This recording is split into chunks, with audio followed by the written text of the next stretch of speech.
Samantala, idol, nakatakdang magbahagi sa pangunguna po ng Dagupan City Social Welfare Development Office ang kaalaman ukol sa legal na pamamaraan ng pag-aampona. Inimbitahan po ang ilang mga eksperto sa larangan upang mas maging malinaw at epektibo ang ibababang kaalaman tulad na lamang ng mga nararapat na impormasyon sa mga participate ukol sa naturang usapin. Patatalakayin din ang mga kaalamang nakapaloob sa Administrative Adoption Republic Act No. 11642 and Foster Care na gaganapin sa darating na February 21 at 2025 sa Women's Center.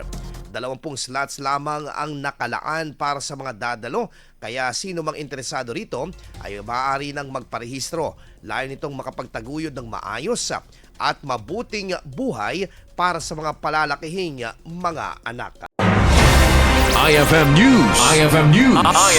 IFM News.